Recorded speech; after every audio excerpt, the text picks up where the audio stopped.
If you're planning on buying a new OLED TV in 2025 and even beyond, the LG C5 and LG G5 will inevitably end up on your lists. But between the two, there are some key differences that you're going to want to consider, besides price, of course, and in this video, I'll take you through what those are. Alright, so as I said, there are two different models in LG's OLED lineup for 2025 that I would say are most relevant for potential customers. First up, we got the LG C5, a continuation of the C series, and I'll give credit where credit is due. It's the C series that helped LG become the go-to for OLED. It's almost always among the top-rated sets every single year, largely due to the price-to-performance proposition.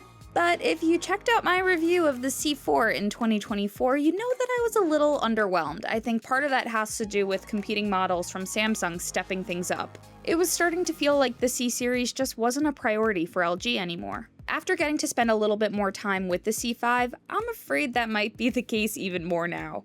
There are a lot of exciting features that LG announced this year, but they're only coming to the G5 OLED. The biggest of those is the adoption of a new 4-stack display engineering process, replacing the Gen 2 MLA design that's still being used on the C5. LG claims the new G5 delivers 40 to 45% higher full-screen brightness over last year's G4, so that may, by proxy, mean 40% brighter than the C5 just based on the company's trickle-down MO we've seen in the past. I'll put a link in the description that gives you a full explainer on how the 4-stack technology works, but to keep things simple and based on what I actually got to see side-by-side results in the C5 just looking a little lackluster next to the G5 specifically in terms of brightness.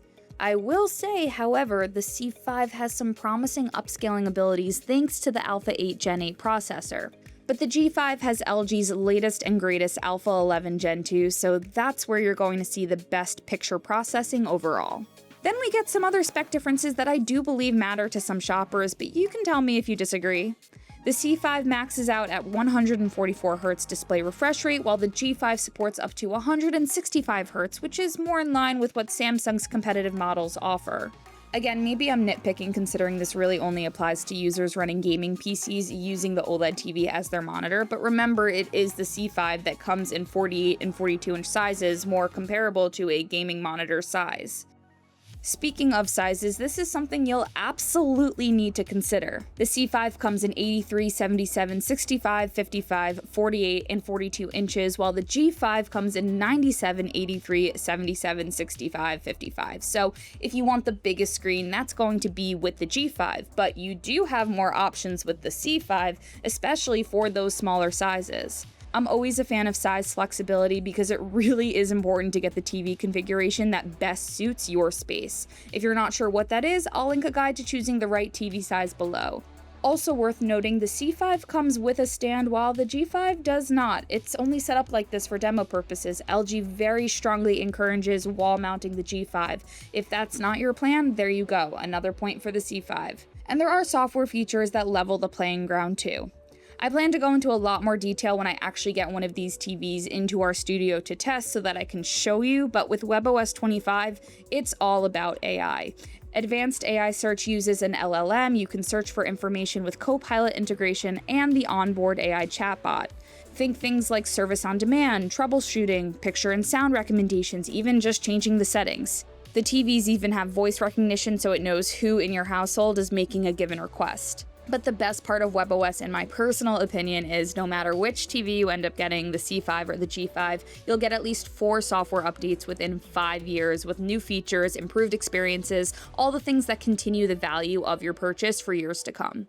I really do want to wait for the full set of TG benchmark testing to make a definitive verdict of the LG G5 versus C5, but in case you want to plan your shopping decision now or want to purchase before our full reviews are live, I'll break it down.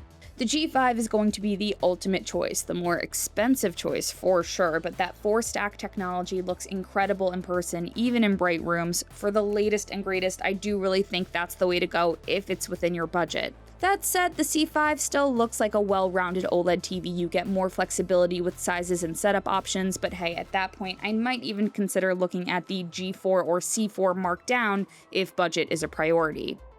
Thanks for making it to the end of this video. Hopefully I've explained the differences between the LG C5 and LG G5 enough to help you make some decisions. But if not, you know I'm always responding in the comments, so be sure to drop your questions there. While you're here, make sure to subscribe and turn on those notifications so you never miss a future video. Otherwise, that's it from me. I'll catch you next time.